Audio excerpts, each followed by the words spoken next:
The Chevrolet Corvette is one of the most iconic models ever produced. Both in the United States and throughout the world, these legendary cars are among the most highly coveted collector cars of all time. Follow along as we discuss what we believe are the three most influential models for each of the 8 generations. Of course, some generations produce more cars that collectors want than others, but nonetheless, this model has a production history going back 7+ decades. Each generation is identified as the letter C for Corvette, and then the significant design and performance improvements and changes for each subsequent generation are indicated by a number. Now, let's get into it.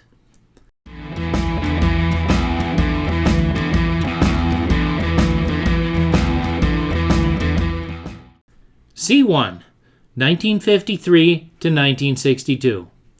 When the Corvette first appeared for the 1953 model year, small 2-seater convertibles, mostly from Europe, were all the rage for returning American Armed Forces members who saw them in Europe and then wanted one after returning home.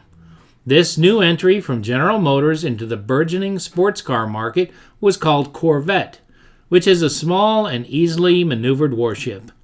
The first 3 years, a multi-carb 235 cubic inch inline-6 was standard power.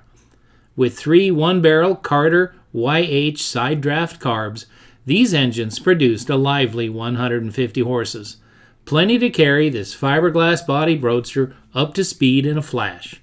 By 1955, the new 265 cubic inch V8 was optional. This year, Ford introduced the Thunderbird and the Studebaker the Speedster, but they were both marketed as personal luxury cars rather than performance cars. 1956 brought a completely new body to the car, and now a buyer could get multiple carburetors on V8 engines as well as fuel injection, beginning with the 1957 models equipped with the 283 V8. Manual 4-speeds were also first available in 1957. The last major redesign of the first-gen cars is the 58s with their quad headlamp configuration. All were convertibles and were standard with a soft top, but buyers could opt for the removable hardtop as well. As the 50s rolled on, more colors, both inside and out, as well as an expanded option list, took these cars through their first basic design through the 1962 model year. The bodies were all hand-laid fiberglass, and production was tedious and often wasteful. Restoring a car of this era is very difficult because this material loses much of its integrity over the years. These models are commonly known among enthusiasts as straight axle cars because the rear axle was of a live design. Independent rear suspension would come along in 1963 when the C2 models debuted. Our picks for most influential C1 Corvettes are the 1953 to 55 cars, a 57 fuel-injected 4-speed car, and a loaded 62 with a 340-horse single 4-barrel 327 with a 4-speed. Although the fuelie cars were rated at 360 horse in 62, the fuel injection was problematic for the typical owner. Of course, all these choices would be equipped with a positive-traction rear axle. C2, 1963 to 67. By now, the Corvette was known as America's sports car, and other than perhaps the Studebaker Avanti in 63 and 4, no other domestic auto company had anything like it. Still using hand-laid fiberglass in the construction of these bodies, there were now 2 distinct body styles available, the Roadster and the Coupe. From now and forward to the C6, all Corvettes would have hidden headlamps. The first year's C2 Coupe is the now iconic split window, still one of the most coveted Corvettes of all time. Now, the rear axle was fully independent, making the Corvette one of the only models in the world offering 4-wheel independent suspension. These cars were now known as Stingray models. In these years, engine choices remained virtually the same as in the latter part of the C1 era until the debut of the big block 396 in 1965. It was a beast at 425 horsepower. It only lasted for this 1 year. The highest horsepower small block was still the 327 Fuelie. This would be its final year. Customers that did not want a manual 4-speed could still order the 2-speed Power Glide until the end of 1967. It was then replaced by the Turbo 400 3-speed automatic. At this point, the Corvette was deeply immersed in the performance car market, offering many different combinations to please nearly every type of customer. By 1966, the legendary 427 engine was available, replacing the 396, but putting out the same horsepower using 31 more cubic inches. Our picks for the most influential C2 Corvettes are the 1963 split-window coupe with any engine or trans combination, the 65 big block coupe with a 4-speed and a limited slip rear axle, and a bare-bones 66 Corvette Roadster with the 425-horse 427 big block, and of course, a 4-speed with a locking rear axle. C3, 1968 to 1982. By now, the bodies for these cars were using a different process to produce them. They were now being press molded rather than hand laid. This was quicker, more efficient, and produced less waste. As the years went on, the bodies used less and less actual fiberglass, but were instead using composite materials that were lighter, stronger, and lasted longer than ever before. As the late 60s were drawing to a close, the war on performance cars was in full swing. The Corvette had one more performance engine up its sleeve, the all-aluminum ZL1, which was also installed in 69 Camaros in 1969, as well as 2 Corvettes. They were said to put out 550 horsepower. The 1968 model year marked the first time for a 3-speed automatic, and 1 year later, the 350 engine, configured in 2 flavors, saw the option lists for the first time.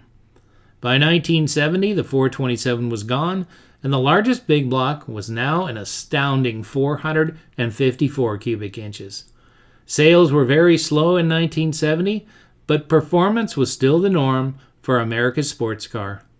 For someone wanting a performance car with a better front-to-rear weight ratio, they could now buy the potent 370-horse 350 LT1. By 1974, the 454 would be on the option list for the very last time. For 1975 until 1996, the Corvette was equipped with various iterations of the small block 350. Now, however, the emphasis was placed on luxury appointments and reputation to entice new buyers. 1978 was the year that officials with the 67th Indy 500 race would select a Corvette to lead the race, with Jim Rathman behind the wheel on May 28th of 1978. The replicas of this pace car sold 6,502 copies, a very successful run, considering the package added over $4,300 to the base price of a 78 Corvette. From 1979 until 1982, the Corvette just plodded along, being only a shadow of its former self. By the end of '82, General Motors was uncertain about the Corvette's future. Production was put on hold in 1983, but a newly redesigned car debuted in 1984. Our picks for the most influential C3s are the 1969 Coupe with a 427 435-horse engine with an automatic, and then the 70 LT1 Roadster with a 4-speed and a positraction rear axle, and finally the 1978 Pace Car Coupe with the higher performance L82 350 engine, rated at 220 horsepower. This one would be loaded with every option you could get. C4, 1984 to 1996. The C4 was the first all-new Corvette since 1963. Now built on a unibody platform and utilizing aluminum suspension components to save weight, the performance of these cars were becoming more impressive due to new and evolving technology. 1985 introduced the tune-port injection engines, and in 1986, a true convertible again joined the model lineup. A first since this body style was quietly put on hold in 1975. The officials at the 75th Annual Indy 500 race bestowed the honor of pacing the race to the 86 Corvette on May 31st of that year. 1988 marked the car's official 35th anniversary, commemorated by a special edition. In 1989, Chevrolet engineers replaced the problematic 4+3 manual transmission with a ZF-built 6-speed. The following year brought the legendary ZR1 to showrooms everywhere, and that performance-enhanced option lasted through 1995. 1993 marked the car's 40th anniversary, again recognized by issuing a special model. The last year of production brought us the limited edition, collector's edition, and the Grand Sport. Both were built in very limited numbers. This generation was a clear sign of awesome things to come from America's sports car. Our picks for the most influential C4s is the 1986 convertible because it was all new that year. It should be fully loaded. Then the 40th anniversary car just because commemorative models like this are only made for 1 year. Finally, the 1996 Grand Sport with a manual transmission and every orderable option. C5, 1997 to 2004. As what would now seem typical, the C5 Corvette was totally redesigned from its predecessor, mostly due to lagging sales and increased competition from Asian and European makes. The first item of note is the all-new LS1 engine, an all-aluminum power plant that no longer uses a distributor, but rather has 8 individual coils above each cylinder. The transmission and all suspension, steering, and braking components were also made of aluminum and other lightweight materials. This lightened these cars so they performed better and got better fuel mileage. The C5 was originally designed to be both a coupe and a convertible, but initially, the coupe was produced first until its counterpart debuted in 1998. Also that year was a fixed-roof coupe, which was a much more rigid design and allowed for the basis of a higher performance car due to the body rigidity. In 2001, Chevrolet engineers resurrected the Z06, a modern LS6 engine rated at 385 horsepower, to power the fixed-roof coupe to impressive numbers in both performance and fuel economy. These cars had carbon fiber hoods and a titanium exhaust system to save even more weight. Along with improved suspensions, brakes, and steering, we believe this was really the first time that Chevrolet could claim its two-seater sports car as a world-class car. Not much change for the rest of the production run, which would end in 2004. Our picks for the most influential C5 Corvettes is the 2001 Z06, the new for 97 LS1 Coupe, and the 1998 convertible because we love the looks of this roadster. C6, 2005 to 2013. For the newest generation of Corvettes, GM engineers were more interested in refining the previous generation rather than a total redesign. 3 major improvements were an increase in wheelbase, lower weight, and a roomier interior. Throughout the run of the C6, increases in power and other upgrades were made on a continual basis rather than from a model-to-model year. The first engine found in the 05s was the new LS2 that made 400 horsepower. Despite being lighter and more aerodynamic, these cars got fewer miles per gallon than their previous predecessors. 2006 was the introduction of the latest version of this legendary series. Styling now reverted back to open headlamps, which gave them a modern and fresh appearance. Now powered by a 505-horse LS7, these cars were incredibly fast and agile. The all-aluminum chassis was a major contributor to its total performance and handling. In 2008, a new LS3, displacing 6.2 liters, produced an astounding for the time 430 horsepower in a standard Corvette. New wheels also helped identify these as later C6 models. An even more impressive ZR1, called the LS9, retained the basic 6.2-liter engine, but included a supercharger plus improvements made to both the manual and automatic transmissions. In 2010, the Grand Sport model debuted without much promotion from Chevrolet's advertising department. A really innovative and interactive program called the Corvette Engine Build Experience allowed buyers to go to the assembly line in Wixom, Michigan and assist a professional engine builder in assembling his car's engine. These engines were then sent to the assembly plant in Bowling Green, Kentucky for final assembly. The new owners could then take delivery of their new Corvettes there.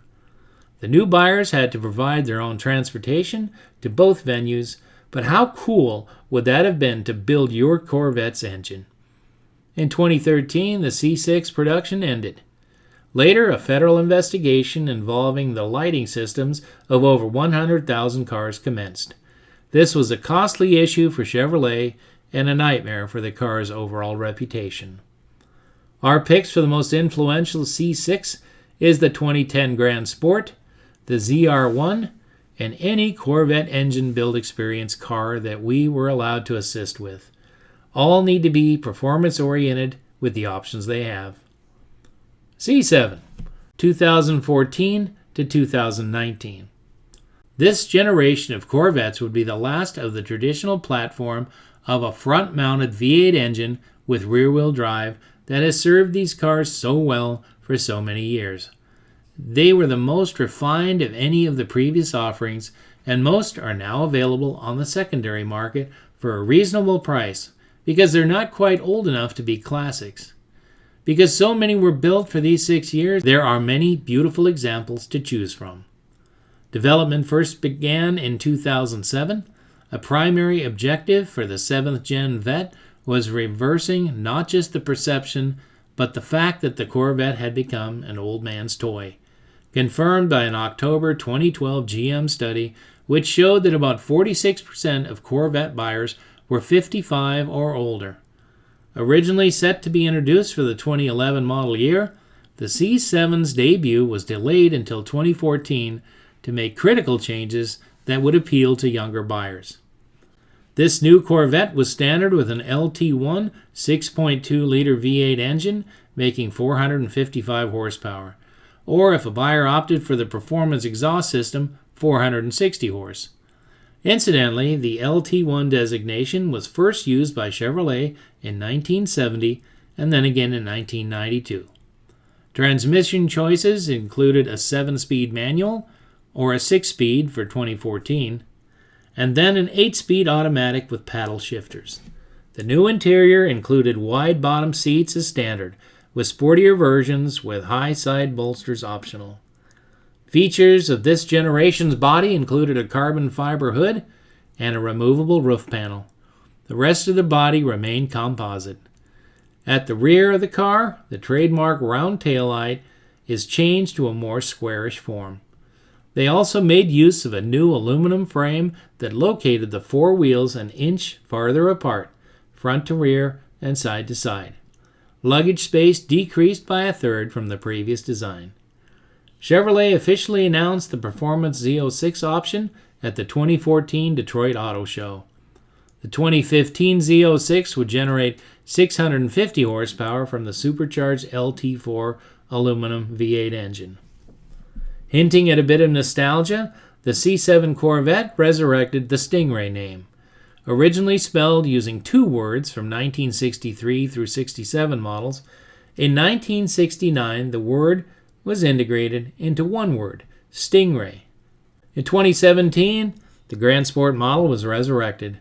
It included the dramatic Z06 wide-body styling features and suspension tuning, along with a ZF1 dry-sump LT1 engine. Grand Sport models were available in 10 exterior colors and could have the optional Heritage package, which included hash-mark fender graphics. While engineers were perfecting the totally new Corvette for 2020, not many notable changes occurred until the end of the 2019 model year. Our 3 picks for this generation are all centered around the Grand Sport models with the Heritage package in various color combinations. That special striping on the front fenders over the hood is simply stunning. The C8, 2020 to current. This next generation is also the one that remains in production today. With the advent of a mid-engine ultra-performance V8 and a sophisticated automatic transmission, suspension, and braking system, this Corvette can finally be considered a world-class sports car by the international automotive press. The C8 is totally new from any other generation, sharing less than 5% of any of its parts with any previous cars. This car has attracted younger buyers as well as affluent enthusiasts from around the world. Our picks for the top 3 most desirable Corvettes in this generation may seem like a cop-out, but we'd say any of them. The overall drivability of these sporty cars is simply over the top. We'll take one in any of the traditional American colors of red, white, or blue. Thank you very much. In keeping with a typical Corvette generational production run of about 8 to 10 years, the automotive world is anticipating even better things from the C9 Corvette in the late 2020s. Exciting things are on the horizon for America's sports car. Stay tuned. Covering a legendary car like the Corvette in an abbreviated video doesn't give the car its full due, but a model that's been built for over 70 years and 8 generations cannot be summed up succinctly in every detail. This was an easy video to research because there's so much reliable information out there in print and online. If you're interested in one particular generation or model, there are limitless reference sources and materials to peruse. What do you think of the Corvette? Have you ever owned one, or do you own one now? Are you planning on buying an older one at some point? With the National Corvette Restorer Society and an infinite amount of quality reproduction parts, the legacy of the Corvette is safe from ever perishing. Join us again next week, and thanks for watching.